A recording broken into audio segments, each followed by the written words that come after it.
Okay, so we're going to go ahead and get started today. And I'm going to put my hand on my heart and I'm going to say that I am Jen Cushman. I am an empathic intuitive. I am an energy master, and I am also a master practitioner of neurolinguistic programming, mental emotional release, and hypnotherapy. Okay. And the topic I'm talking about today that I want to talk about is our emotional health. Okay. I know that the second week in January, I talked about the three selves and the four bodies. Just for quick review, we have our four bodies are our spiritual body, our mental body, our emotional body, and our physical body. And in order to have holistic health in our lives, right? Holistic health and well-being, we need to have all four of our bodies in alignment. And then our three selves, our higher self, our unconscious mind, and our conscious mind. But I'm not getting into that today, okay? So today's topic, I want to focus on emotional intelligence or our emotional health. Good morning, Laura. And so really, you're going to hear a lot, and you have heard a lot for many, many years. In the field of psychology, it's talked about EQ, not IQ, but EQ. And EQ is emotional intelligence. And that is when we as human beings are in touch and have control over our emotions. Now, emotions are not an easy thing to have control of. Why? Because they are there are thoughts. Remember, I told you we have thoughts, and then our thoughts is the thought is what causes the emotion. And then the emotion is what causes the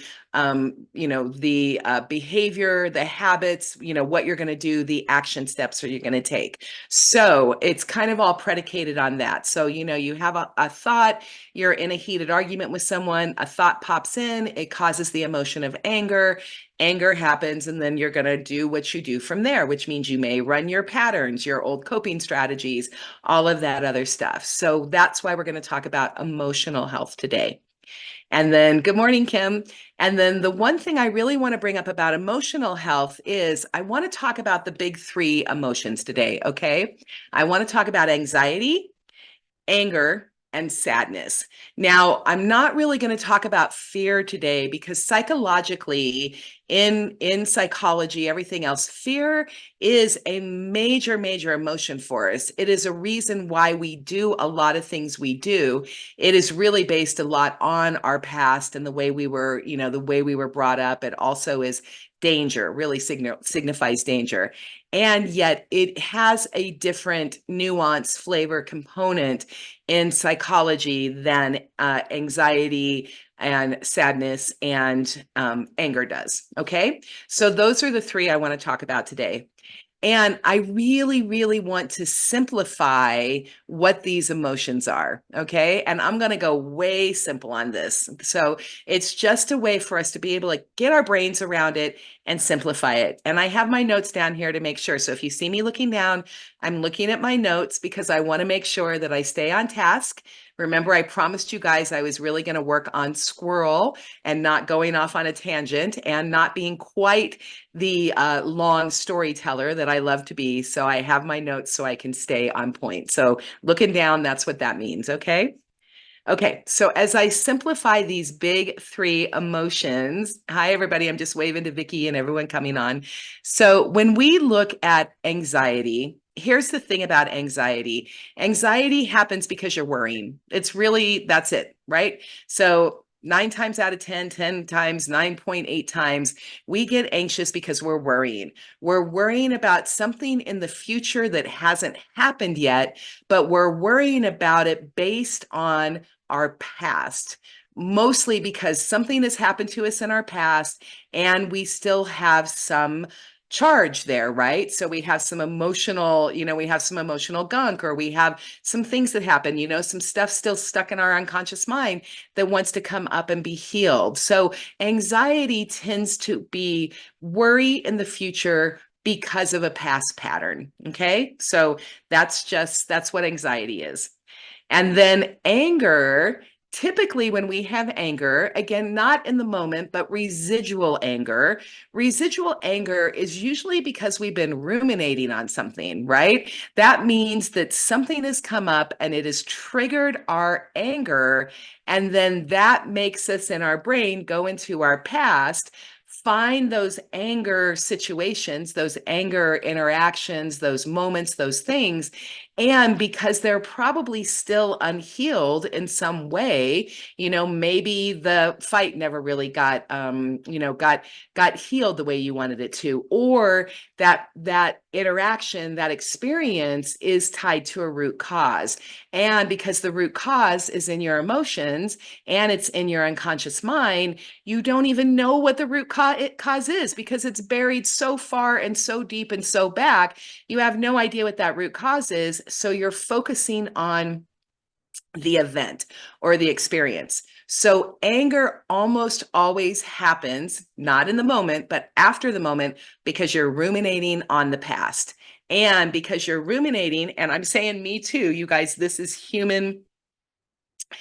basic human behavior and psychology is what this is. Okay. So when we're ruminating on the past, we're in a thought loop, right? We're just focusing on it, focusing on it, focusing on it. And then that causes that anger to build and build and build. And it just stays there, right? And then sadness is most likely because you've been reflecting on something that you've lost. Okay. That's usually when sadness comes in. So the loss of a marriage, the loss of parents, the loss of a best friend, the loss of if you're going through physical challenges and you're no longer, able to do the things you once did. Like I've had some sadness because this stupid COVID has affected me and my getting back to my normal, happy, perfect health person is going a lot slower than I want. So I found sadness has been creeping up into me because I'm missing my energy levels, right? I'm missing being able to easily get to the gym and swim my mile. I'm missing my normal self-care routine that I have, and I feel like I've lost it. And therefore, because I've lost it, it brings up those feelings of sadness. Okay. So anxiety, worry in the future, anger, ruminating something on the past, sadness, feeling like you've lost something. Okay. So that is the basis, kind of, again, if you can just have awareness of that. So when anger comes up, right, just have awareness and just be like, okay, I'm angry. What am I angry about? And notice your thoughts. Notice what you were thinking of when that emotion comes to surface. Sadness. What am I thinking about? What am I feeling when the emotion comes to surface? So remember what I say over and over again. All change work begins with awareness. If we are not aware of it, we literally can't change it. I was having this discussion a number of times with people where a friend of mine, she's like, I just don't understand why people do this. It's like, people, all people. Why do people do this? Why, when they have a different option in front of them, they still choose to believe or they continue to believe X? And one of the things I said to my friend was, if they were not taught in their families and they were not taught that there is a different way of thinking, they don't even have the awareness that the possibility of change is even possible. So awareness is key. Okay. Okay. Let me look at my notes. Okay. So here's the thing I want to tell you. If you would like to have more balanced emotions, I have been working on this to make sure I have more balanced emotions. We need to have more balanced thoughts, okay? More balanced thoughts will help have more balanced emotions. Now, here is the thing about the way our unconscious minds work. Our unconscious minds will bring up, we'll have something experience happen. Our unconscious minds pull that together because our unconscious mind is the supercomputer that sees everything, knows everything, stores everything from past lives, generations, everything, right? And so it stores it. And so what happens is that we can't control the initial moment in the initial thought. We cannot control anger when it comes up. You know, anger, let's say, you're driving along in traffic and some person cuts you off and you instantly get angry. You can't control that instant of getting angry. That is an unconscious response to what happens to you. Okay. What we can control is the next thought. Okay. We can say, I got angry, or that guy cut me off. And then it's like bad drivers. You know what I mean? It's like, I'm like, for me, I live in Phoenix. Oh, I hate Phoenix. They can't do that. And oh my gosh, if it rains in Phoenix because it rains so little, I swear every person who doesn't know how to drive decides to come out and drive in the rain. And then it's just this mass of idiots, right? So then I'm driving in the rain in the valley and I've got that anger thought because someone kicks me off. And then I'm just like, they're all coming out again, right? So then I go and you can see how I quickly go into new thoughts, right? So we quickly go into the thoughts, okay? And that's really what happens. And so it does that. And so what happens is I can't control that initial one, but I can control the next thought, okay? So, and then I can always, here's the one thing that we can always control. We can always control how we respond to things. Okay. And you guys, I'm bringing this up today because if you know me, and you do by now, because you're all my people, right? I have some themes. I have some constant themes I'm talking about. And emotional, mental health is one of spiritual health, right? Always spiritual health. These are constant themes of mine. And so part of what I do in my spiritual teachings is really to just bring awareness to us every single Monday so we can have some thoughts in our head that are maybe high vibration, new ways of thinking, and new ways of being. So we can always respond to our thoughts, okay? We have control over our response. So that's a thing I want to tell you, okay? So let me see. Okay. Back to the notes. So back to anxiety. One of the things that we can also tell ourselves and what we know is that everybody, really, truly, every human being does this. Every human being has worry. Okay. And sometimes our mind just throws up worry. It just does. It just is like you just have those things, Sometimes our mind just throws up those old memories of anger and it comes out of the blue and you don't know why it's coming out of the blue. And I'm going to get to that in a minute. It never really comes out of the blue. Here's the thing I'm telling you. It never really comes out of the blue. It just seems like it's coming out of the blue. Sadness, same thing. Sometimes it just seems like, we fall into the self-criticism. Sadness, a lot of times what happens with sadness is also chained to, again, root cause and then the events that have happened since. So sadness is often chained to shame and guilt as well. And I love to give you examples from my own life because I think it helps bring some clarity to it. So, when I think about the death of my mother, I sometimes get very, very sad about the death of my mother. Now, that is a natural response, okay? That is not emotional baggage because I am sad about my mother, particularly that we just came up in January. January 14th was the anniversary of her death. And so on those anniversary dates, I tend to get very sad because I miss her very much. That is not emotional baggage. Now, where the emotional baggage is that my sadness is sometimes chained to guilt and shame because my mother had a hard time. She lived for 6 months after my father passed, and it was very difficult for her to be without my dad. And she wanted me to get her out of their house and get them into a nursing home. And I just wasn't able to do it. The red tape and what happened, they didn't have enough money to go into assisted living. So there was a lot of things that were going on. And I tried my hardest to get my mother out of the house because she was so lonely and get her into a nursing home. And she passed away before it happened. So I had a lot of shame and guilt with that. Now, the shame and guilt, along with the sadness, that is out of proportion. It is unwarranted, and it is tied to emotional baggage, right? And then it ties back, for me, it ties back to root cause of not ever feeling like I did enough, like not good enough, not doing enough. No matter what I did, it wasn't quite enough. So if you can see that arising of that emotions ties back into a core wound for me. And that is something I have done a lot of mental emotional release on.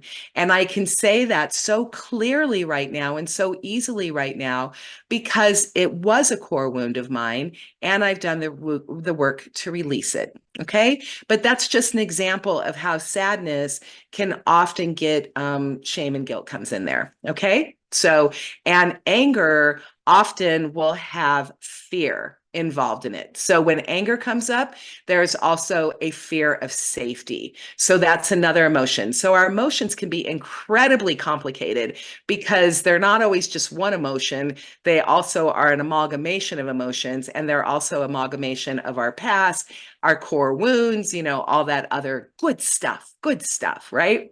So, okay. So here's what I want to tell you. Let me go to this really quick. So, okay. I want to go to let me see. Oh, okay. So I want to go to this other thing about emotions. So one of the things that happens in our society, particularly Western society, is people label, right? We label negative emotions as bad.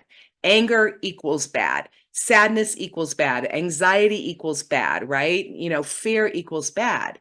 And the thing is that is a label that we place on it that is not true, right? It is not actually true. And it actually is a hindrance to us be able to have emotional intelligence and emotional health. So when we start labeling things in our life as good or bad, we are putting judgments on them. And one of the best things to do is to really start releasing our hold on those labels of good or bad and start looking them with a little bit higher perspective and a little bit more light. So I prefer not to use the label good or bad. I like to prefer the label, is that healthy or is that more in an unhealthy pattern? Is that an unhealthy past pattern of mine? And is it something that I want to work on so I can get into more equilibrium, more balance, more health? Can I get into more emotional health?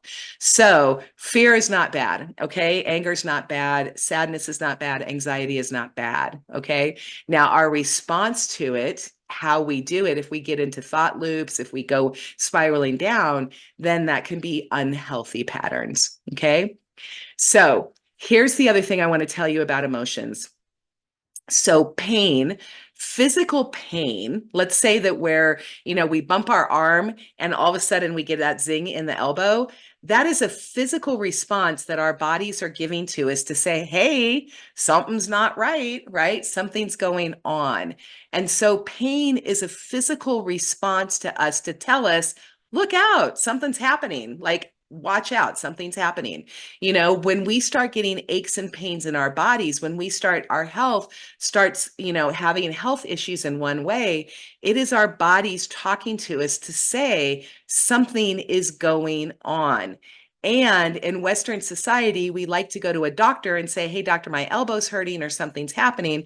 And there's nothing wrong with that, right? We need to address and take care of our physical bodies. And it would behoove us, it would help us to address and take care of our emotional body, our mental body, our spiritual body. Because again, when they are in alignment, we are in perfect health. Okay. So one of the things is pain does that. Now, it's the same for your emotional health. Pain in the heart of sadness signals, hey, there's something going on, right?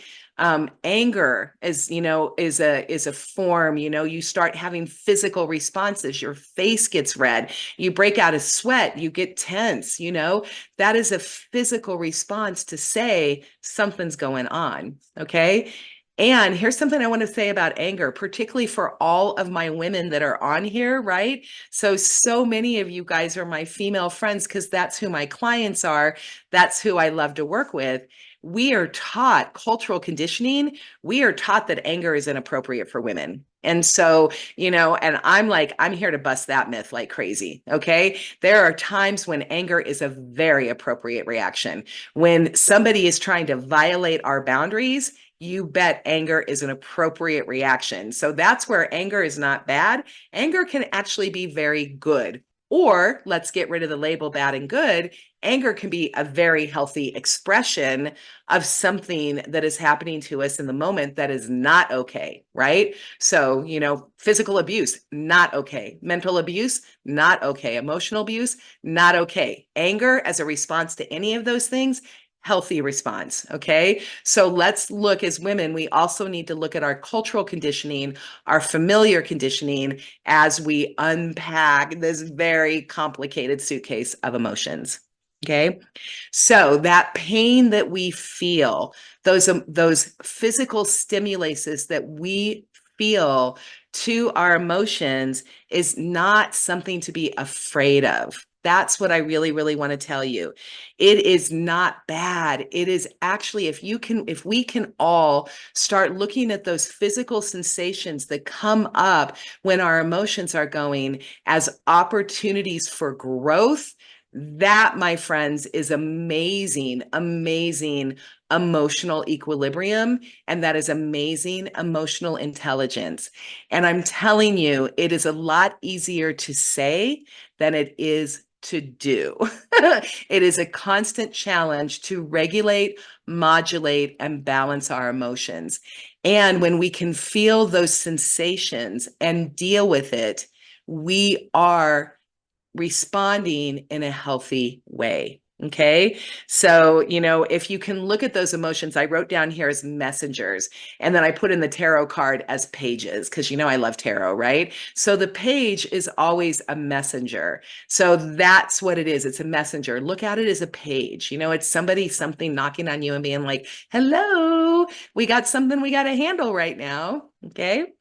And that's the thing. And then if we can actually now this all takes practice, right? So then with practice, if we can actually look them as messengers instead of something to be afraid of, and then over time, as it really becomes so much easier to regulate our emotions, we can actually start to look at those sensations as friends rather than enemies. So that butterfly that you get in your stomach, when you see somebody that excites you, that butterfly is a friend, right? That signals that there is some kind of attraction and possibility going on in your body. So that's a cool thing. That's a friend, that sensation of anxiety that you get, yes, it may be really uncomfortable to experience the motion, but if you can get to seeing it as a friend who is here to teach something.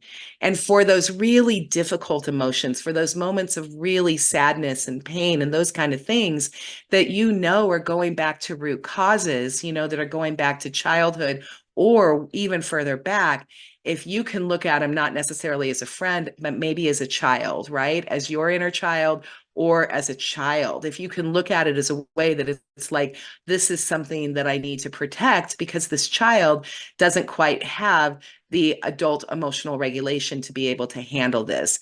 And then we can give ourselves more grace. Okay. Okay. The last thing I promised I would do is I just want to give you a few little hints for this. And here's what I want to tell you. And then I promise, Hitomi, we're going to go on. I will do a universal message, Hitomi, and then I will also pull cards. Okay. So here's the thing I want to tell you. The most important thing about emotions is that what we resist persists. I know you've heard that. You've heard that from a lot of spiritual teachers, and it's true. If we resist it, it's just going to keep coming back because our unconscious mind wants to heal it. Okay. It really, really does. And, and again, those friends, those messengers, it's because you are in a safe space in your life to be able to heal it and to bring it up and to deal with it. So what you resist persists. So, the coping mechanisms that we have, the scrolling on social media, the drinking, the overeating, for me, the sweets, whatever, emotional eating, those kind of things, it's not dealing with it. So the only way out is through, and what you resist persists. And I'm really here to tell you that it's not scary. It seems scary, but it's not. It is really actually an amazing process to go through, because if you don't go through it, you don't heal it. Okay, so that's my big message on that. And so on anxiety, one of the best things to do is just acknowledge that you are worrying about something in the future because you're scared. You know what I mean? You're probably scared something's going to happen.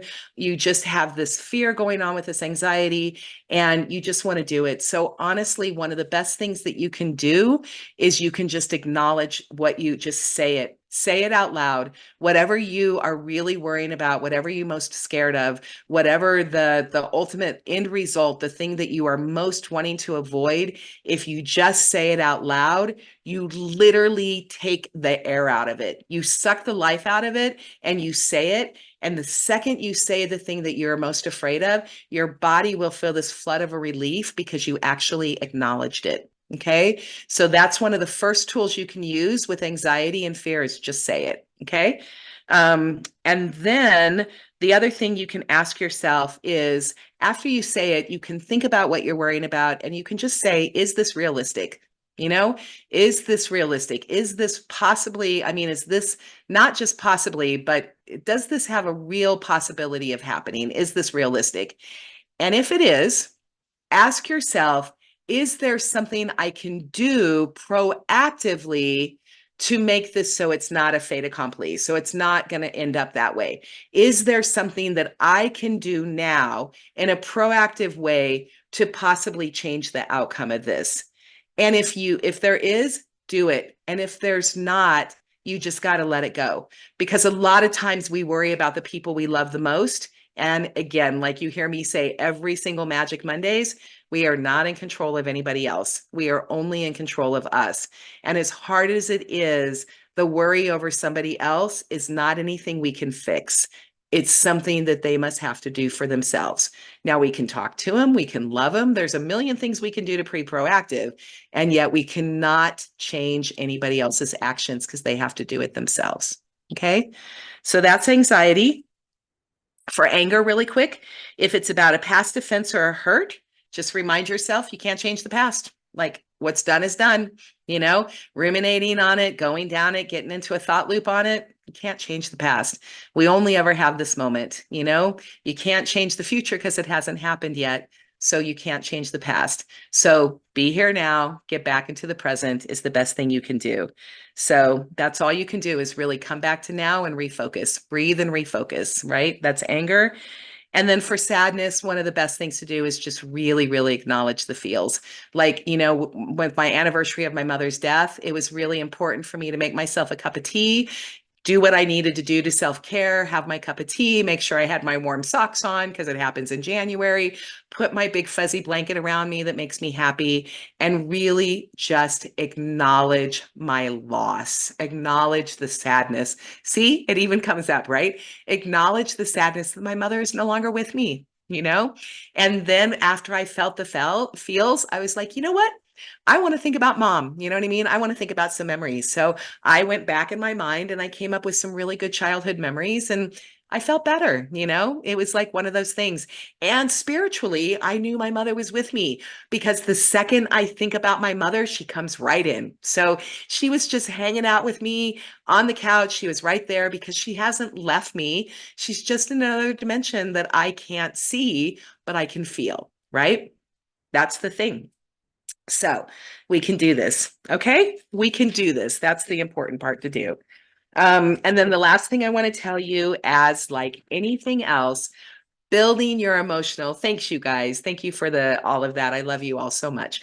The other thing about it is just like building our physical body, our emotional body takes practice. So, you know, this takes practice. Awareness takes practice. It takes patience, you know, and you have to give yourself grace because, like anything that we start and learn for the first time, very few of us are going to be instantly geniuses at it. We're just not going to be instantly great at it. And so we have to build up our muscle. You know, I always say, and I'm like, man, I wish that I could be healthy by having one salad. If I could have one salad for the rest of my life, how great is that? You know, doesn't work that way. My physical body needs vegetables consistently daily. You know, I consistently need sleep. I know you guys, my nose getting itchy. I promise I'm getting to the topic. I really am. So just know it takes patience, it takes practice, and it takes grace. Okay. So that's all I wanted to tell you. Oh, And the last thing, I found a really great quote from Eckhart Tolle because, I love him. I don't like to listen to him. He's very difficult to listen to because he speaks very slow. And as you know, for me, I'm not a slow talker, right? But I do love Eckhart Tolle's brain and his spiritual teachings. And what he says, anything you accept fully will take you to peace. This is the miracle of surrender.